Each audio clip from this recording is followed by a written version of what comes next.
사도 바울의 그리스 전도 여행을 우리는 최근에 계속 보고 있습니다. 빌립보에서부터 시작된 이 그리스 전도가 데살로니가로 내려왔고, 또 데살로니가에서 베레아로, 또 아덴으로, 그리고 고린도로 이렇게 넘어오면서 이 그리스 전도가 다 맞춰집니다. 그러면서 이제 사도행전 19장을 오늘 읽으면서 여기서는 에베소 전도 이야기가 기록이 되어 있습니다. 에베소라고 하는 지역은 소아시아로 말하는 그 터키에 있는 그런 도시고, 요한계시록에 나와 있는 그 소아시아 7교회에 제일 처음 나오는 그런 교회 이름인 거죠. 그 에베소에 와서 3년 동안 머물면서 사도 바울의 일행들이 복음을 전합니다. 그러면서 우리는 지금 19장을 이렇게 놓고 보면서 그 3년 동안의 에베소 전도 사건 속에서 3가지 일이 벌어진다라는 것을 볼 수가 있습니다. 그 첫 번째는 그렇게 에베소 지역에 가니까는 믿는 사람들이 이미 있었습니다. 그리고 교회도 있었습니다.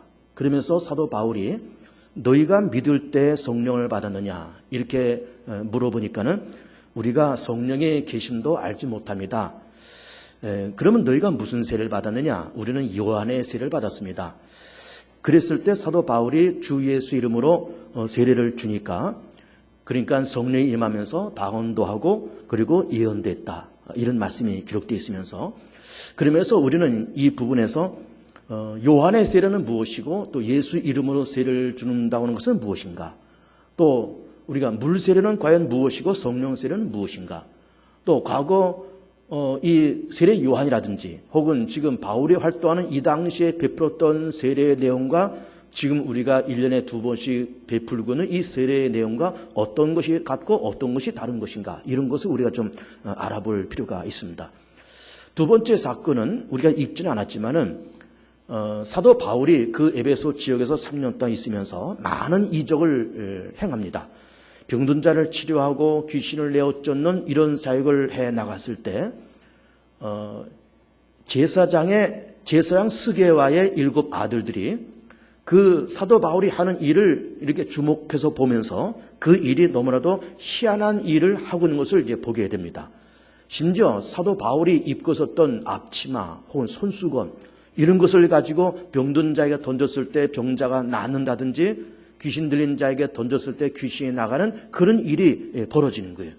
그러면서 이 스게와의 7 아들들이 그런 희한한 일을 보면서 그 바울이 예수 이름으로 귀신을 내쫓으니까는 우리도 예수 이름으로 귀신 한번 내쫓아볼까 하면서 예수가 누군지도 모르면서, 그러면서 귀신 들린 사람한테 예수 이름 명하나니 귀신아 나가라 그랬더니 이 귀신이 하는 말이 내가 예수도 알고 바울도 알거니와 너는 도대체 누구냐, 그러면서 쫓아와가지고는 이 7 아들에게 귀신이 달라붙으면서 옷을 벗어던지고 벌거벗은 몸으로 이 아들들이 도망갔다, 이런 말씀이 기록이 되어 있습니다.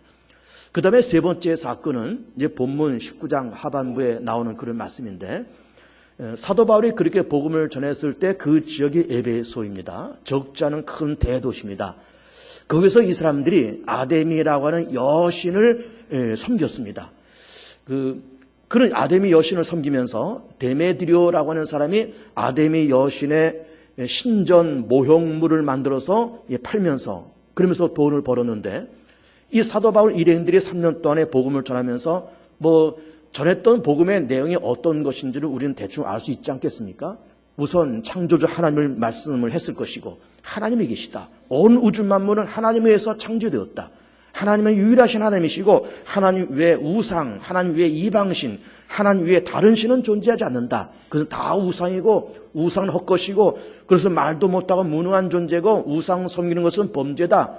그런 얘기를, 그런 복음을 전했지 않았겠습니까? 그러면서 예수께서 이 땅에 오셔서 우리의 허물과 죄를 담당하시고 십자가에 죽으셨다. 그 예수를 힘입어서 우리가 죄산 받고 하나님께로 간다. 그런 복음을 전했을 거란 말입니다.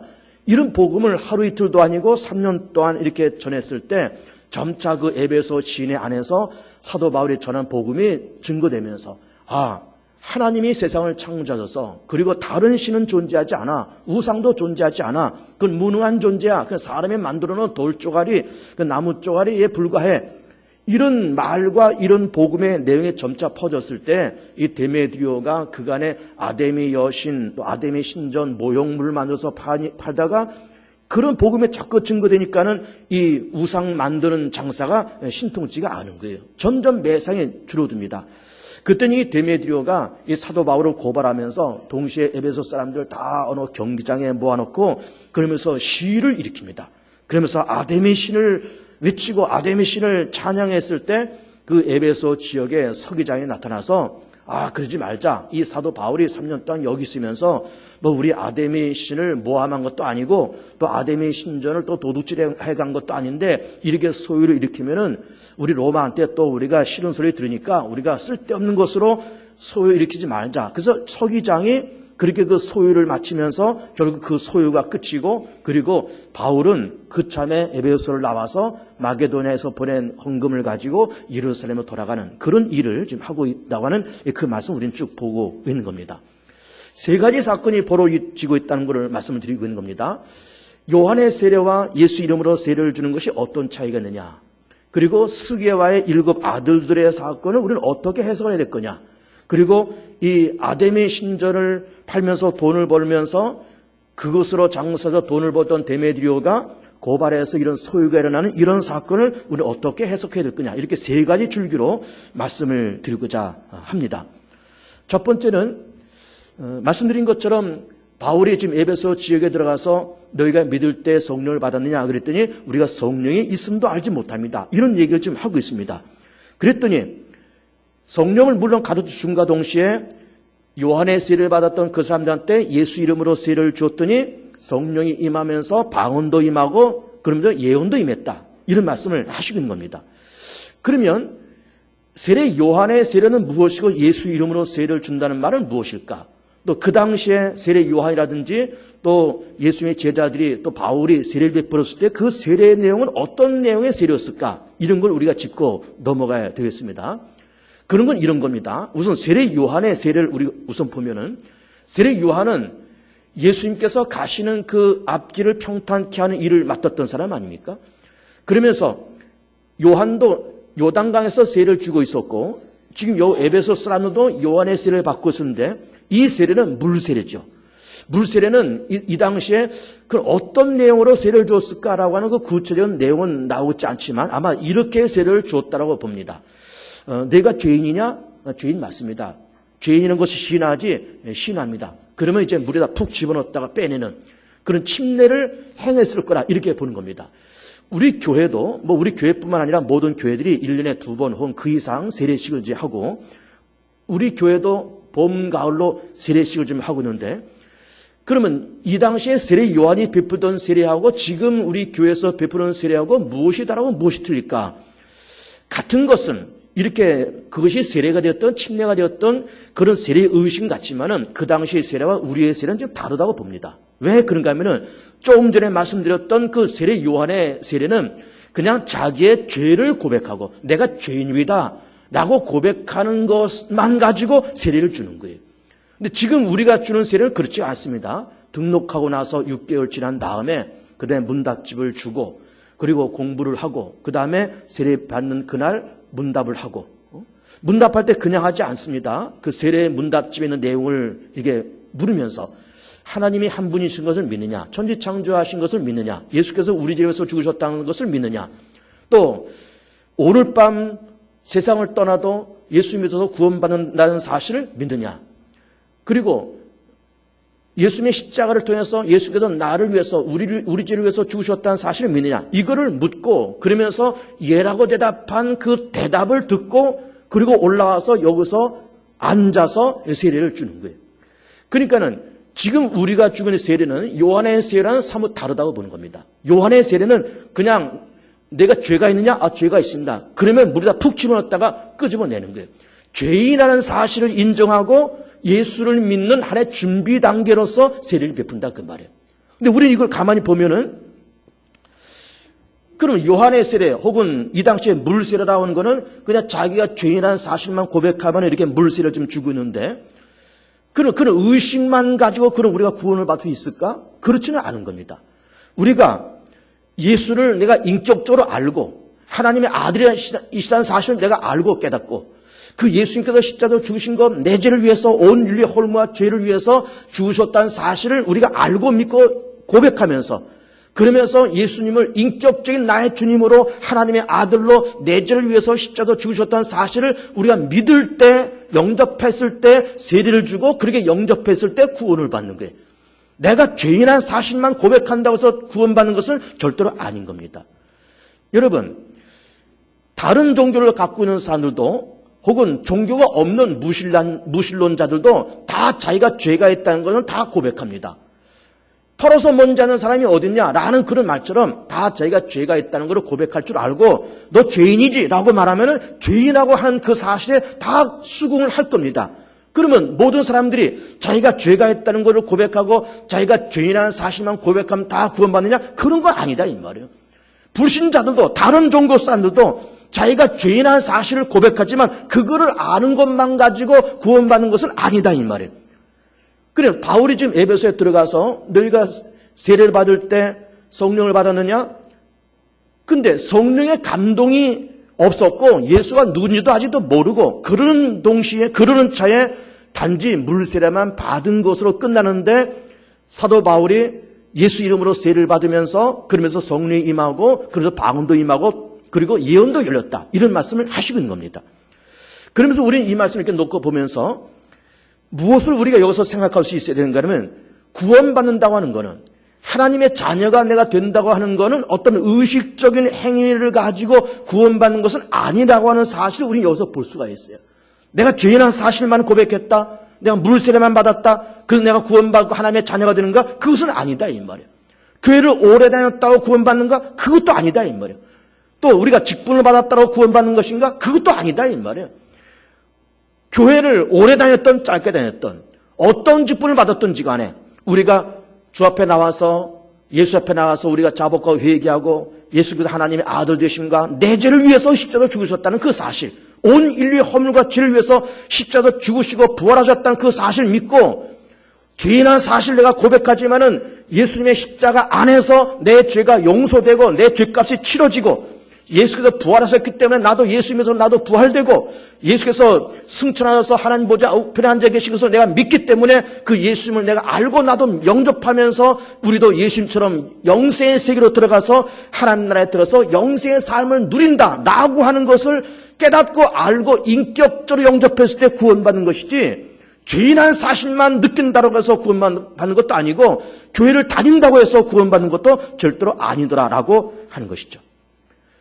우리는 교회를 다니면서 신앙생활을 하면서 여러분 잘 들어보세요.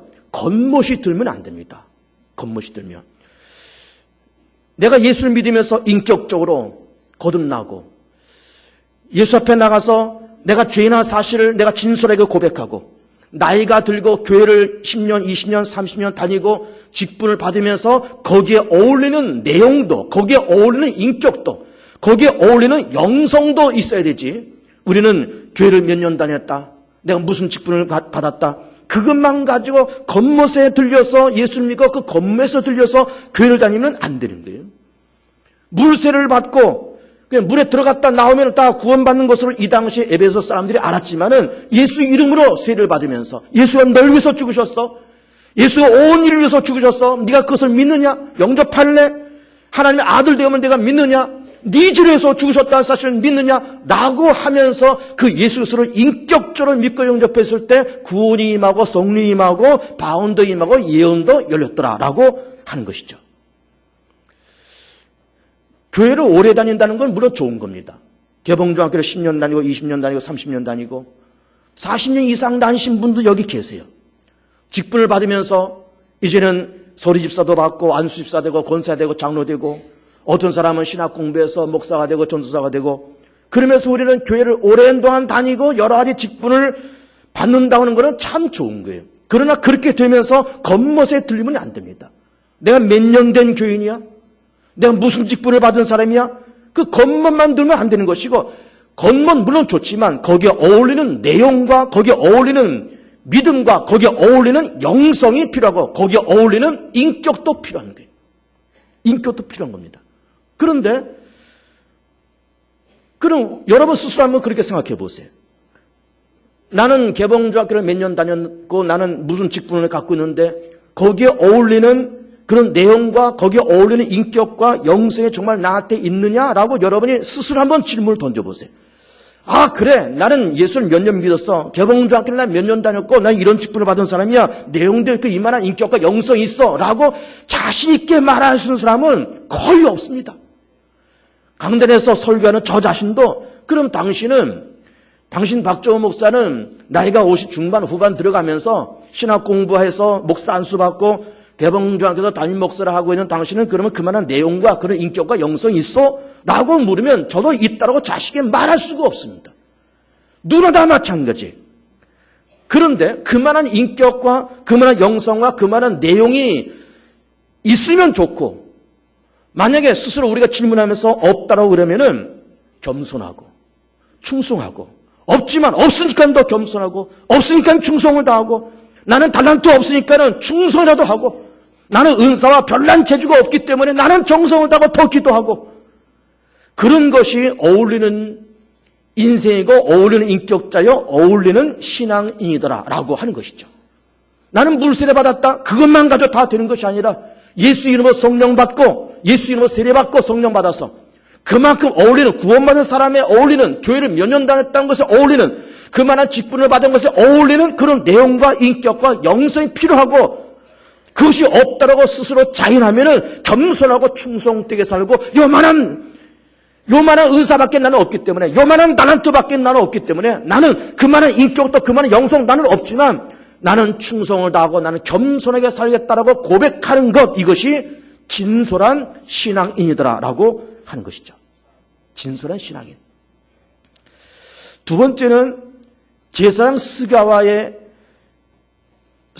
아들의 이야기를 좀 하려고 합니다.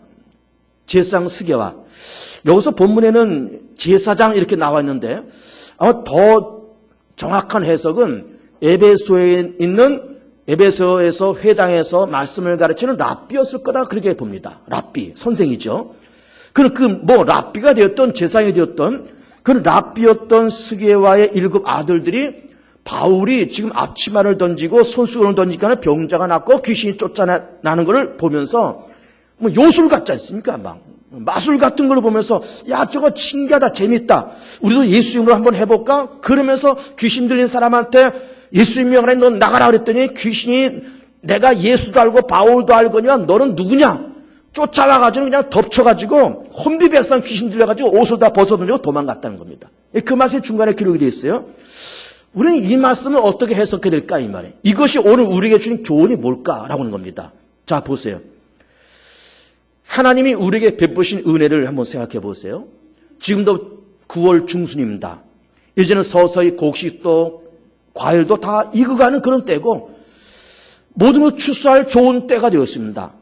올해 얼마나 일기가 나빴습니까? 봄에 냉해도 있었고 여름에 긴 장마도 있었고 그럼에도 불구하고 결실기가 되어서 이제는 추수 때가 다 됐다 이 말이에요.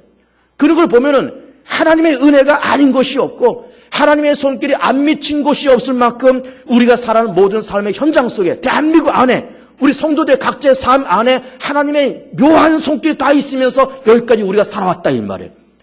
그 은혜도 감사할 뿐만 아니라 우리가 허물과 죄로 죽어 마땅한 우리들인데 하나님께서 죄로 말미암아 죽을 수밖에 없는 인류를 그냥 놔두지 아니하시고 살리자 구원하자 이런 계획과 의지를 가지고 독생자 예수를 이 땅에 보내시잖아요.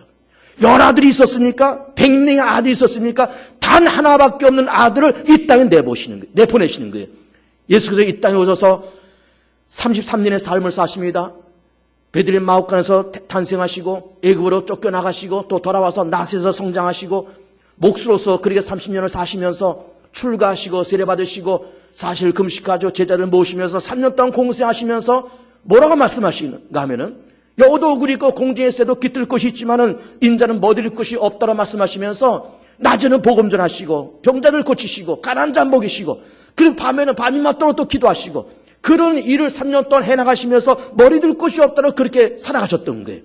그러면서 병자 치료하시고 귀신 내쫓고 그런 사역을 하시다가 결국은 제자 한 사람한테 배신당하고 로마 군인들에 매맞고 빌라도에 사형 재판받고 십자가에서 그렇게 죽으시는 거예요.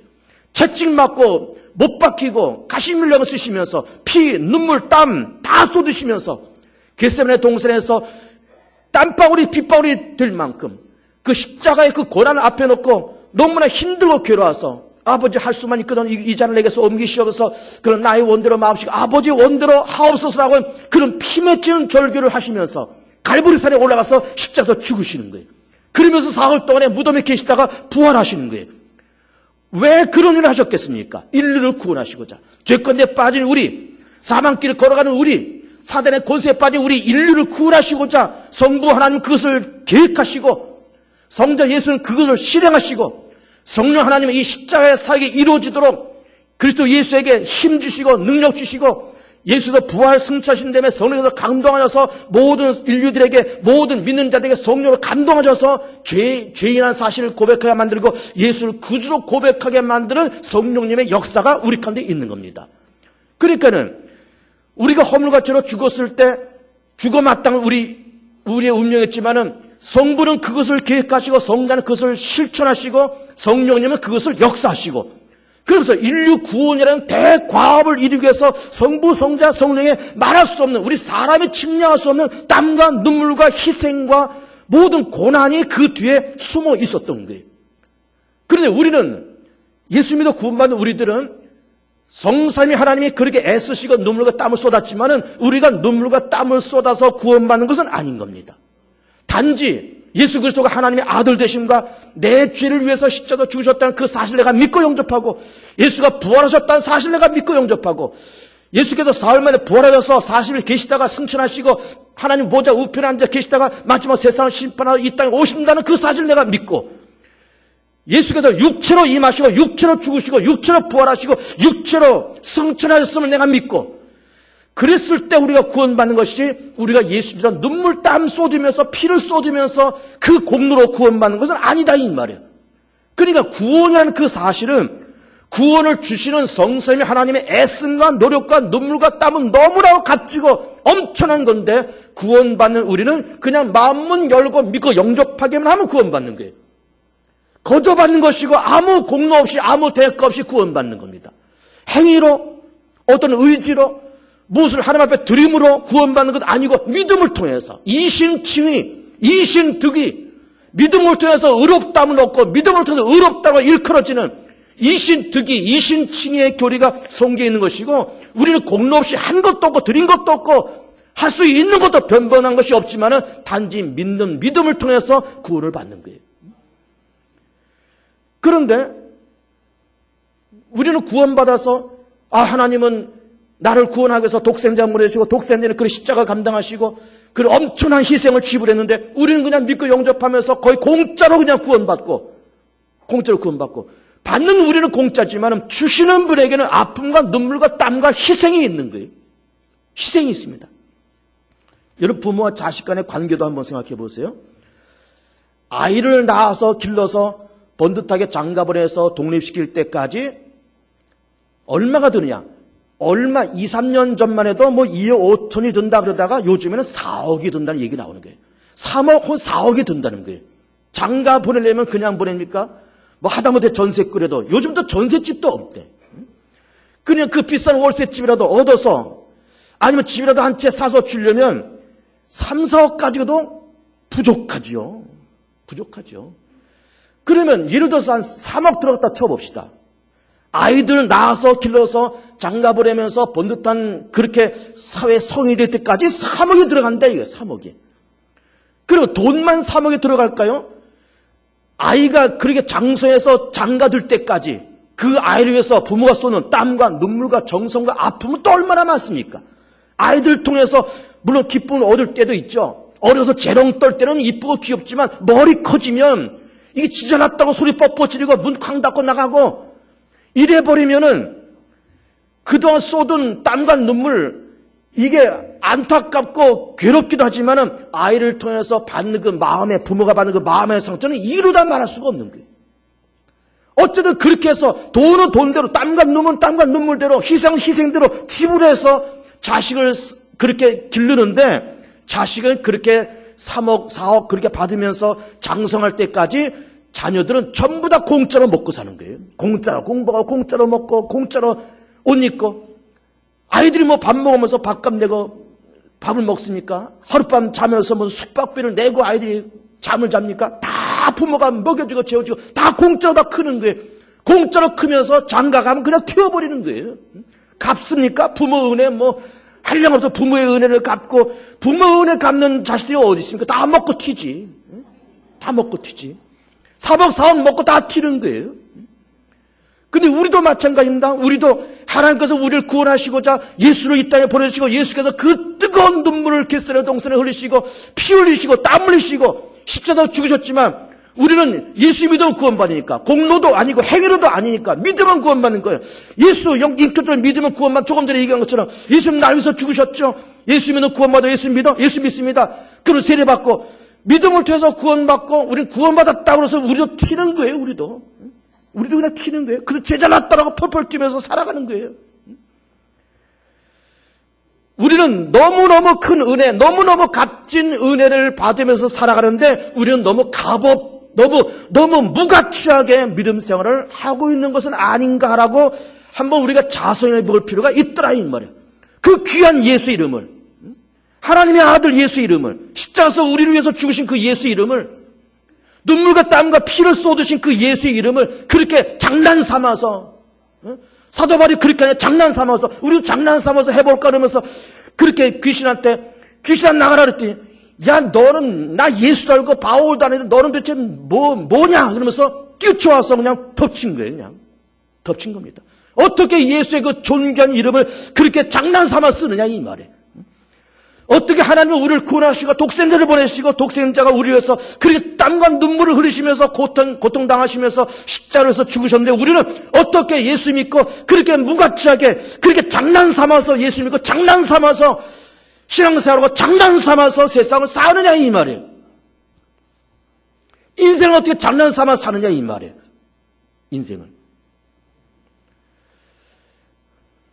인생은 장난삼아서 사는 것이 아닙니다.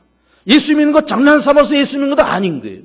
예수 이름을 그렇게 무가치하게 장난삼아서 예수 이름을 불러서도 아니 되는 것이고 그렇게 함부로 써서도 아니 되는 것이고 인생을 사는 것도 신앙생활하는 것도 장난삼아서 신앙생활하는 건 더더욱 아닌 거예요.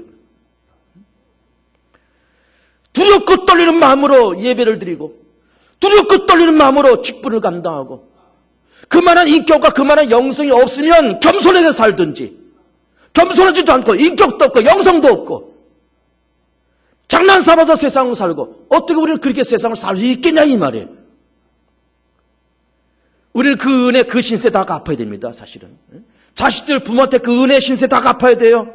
먹고 튀지 말고 이제 명절인데 부모 찾아가서 옷이라도 한 벌 사드리시고 하다못해 1, 20만 원 용돈이라도 드리고 오세요. 먹고 튀지 말고. 우리는 그렇게 해드려도 옷 한 벌 그까짓 거 몇십만 원짜리 해드려도 그 은혜 다 못 갚는 겁니다. 뭐 용돈 1, 20만 원 드린다 해도 그 은혜 그 신세 다 못 갚습니다. 우리가 일생을 살아가면서 내 몸을 불살라 하나 앞에 드린다 그럴지라도 예수가 날 위해서 죽으신 그 은혜 만분의 1, 천만분의 1도 우리는 못 갚습니다. 내가 주를 위해서 목숨 바쳐서 세상 끝까지 땅 끝까지 가서 내가 복음을 전하겠다라고 막 침을 튀기면서 우리가 가서 복음을 전해도 주님이 날 위해서 흘리신 그 눈물과 땀과 그 은혜와 그 신세에 100분의 1, 1000분의 1도 못 갚습니다, 여러분. 택도 없습니다, 여러분. 택도 없어요. 다 갚을 길 없지만, 갚아야 되지만, 갚을 길은 없어요. 그러나 갚을 길은 없지만은 무엇을 유지해야 되느냐? 관계성은 유지됩니다, 여러분. 관계성은. 부모의 신세 3억 들어간다 그러죠, 3억. 4억도 들어가는 거예요. 집 한 채라도 해주려면 그 이상 들어가죠, 뭐. 3, 4억 들어가는 거 다 갚을 길 없지만 부모의 관계성만큼 유지해야 됩니다. 찾아뵙고 전화드리고 명절 때마다 찾아뵙고 때가 되면 찾아뵙고 관계성은 유지해야 되는 겁니다. 우리가 하나님의 은혜, 예수께서 날 위해서 죽으신 그 은혜 만분의 1도 천만분의 1도 갚을 길이 없습니다. 내 몸을 바쳐서 불사라 드린다 그럴지라도 갚을 길이 없습니다. 그러나 관계성만큼 유지해야 됩니다. 교회 떠나지 마시고요. 믿음 버리지 마시고요. 주일 예배 빼먹지 마시고요. 그렇게 우리는 그 관계성을 버리지 않고 꿋꿋하게 그렇게 세상을 살아가야 되는 거예요. 세 번째로는 에베소 소요 사건을 보려고 합니다. 데메드리오가 아까도 말씀드린 대로 아담의 신전 그거 모형을 만들어서 팔다가 바울이 자꾸 복음 전하니까는 사람들이 하나님 외에는 다른 신이 없어, 우상 헛거야, 이런 생각과 이런 사상에 퍼지니까는 우상 파는 거, 아담의 신전 모형 파는 장사가 점점 안 되는 거예요. 그래가지고 이 데메드리오가 사람을 모아서 에베소 무슨 경기장에 모아놓고 한 2, 3만 명 모였다고 보는 겁니다. 역사학자. 한 2, 3만 명 모여서 소요를 일으켜, 소요. 아담의 우상을 찬양하면서 소요를 일으킵니다. 그때 서기장이 나타나서 바울이라는 사람이 아담의 신전을 훔쳐간 것도 아니고 모욕한 것도 아닌데 우리가 이렇게 소유를 일으켜서 로마한테 밑보여서 그러면 안 된다. 그러면서 그 소유가 진정됐다는 겁니다. 왜 이런 소유가 났을까? 왜 이런 소유가 났을까? 디모데후서 3장 12절 말씀 보면 이렇게 말씀이 기록되어 있습니다. 무릇 예수 이름으로 경건하게 살고자 하는 자는 핍박을 받으리라. 유명한 말씀입니다. 예수는 경건하게 살려고 그러는데 핍박이 찾아오는 거예요.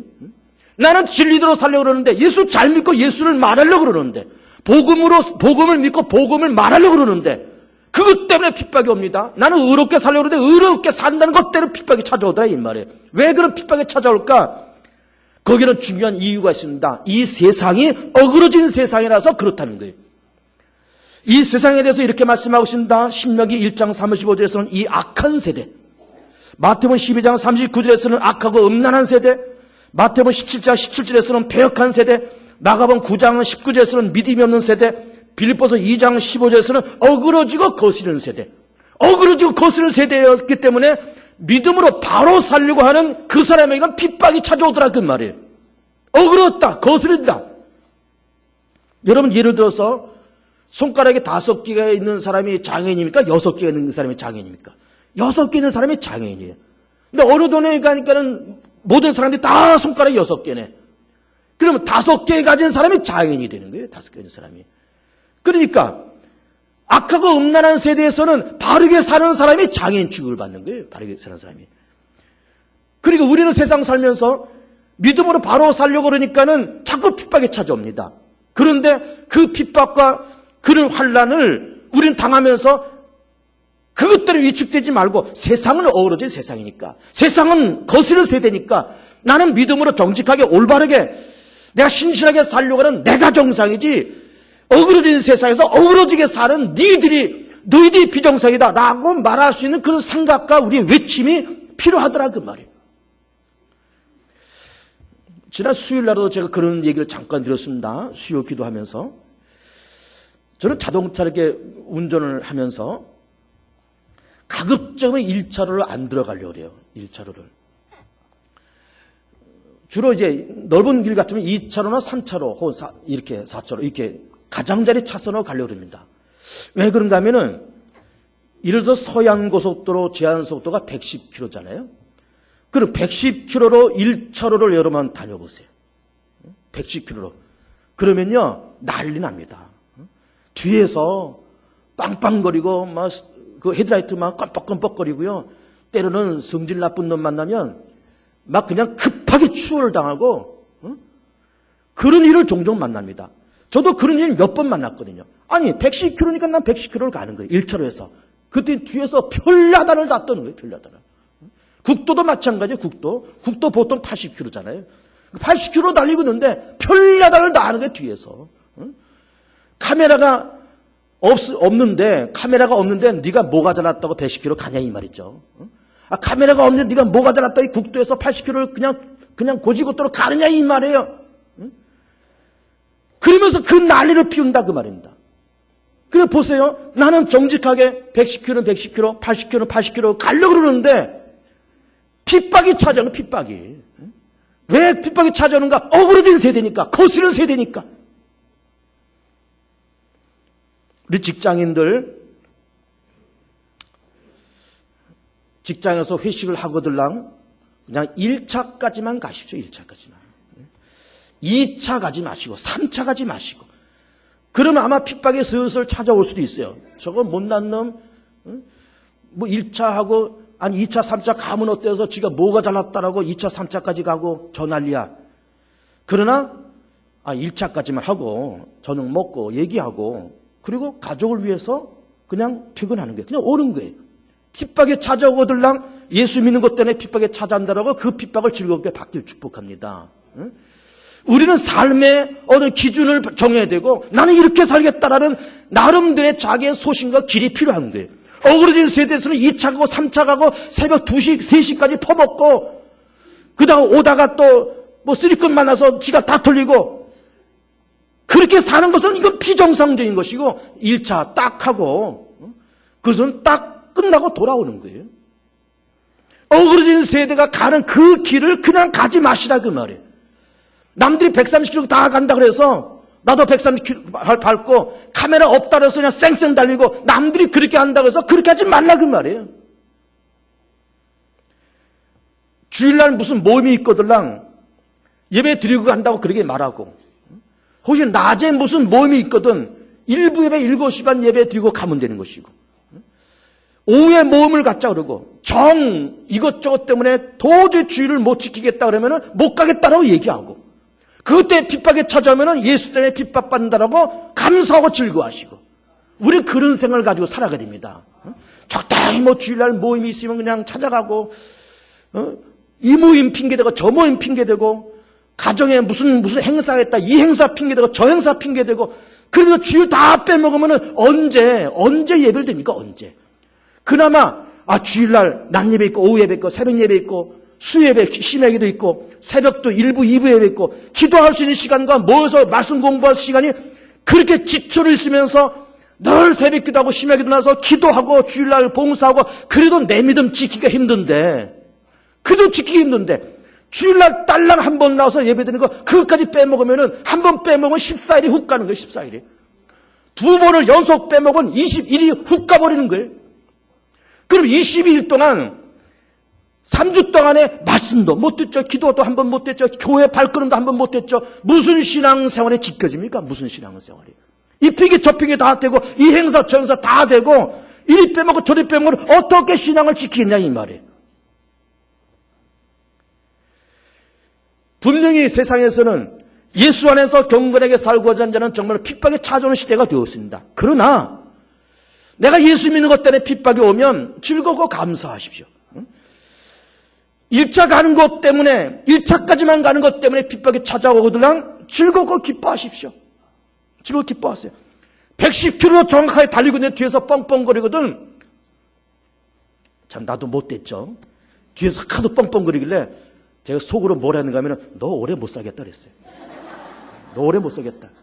진짜 오래 못 사는 것 아닙니까? 그 사람이 130km, 140km 달려야 직성이 풀리니까 그렇게 달리다가 제명대로 살겠습니까? 제명대로 사실 축복합니다. 정도를 걸으십시오. 예수 잘 믿으시고 예수 믿는 것 정도를 걸어가면서 핍박이 찾아오더랑 감사하시고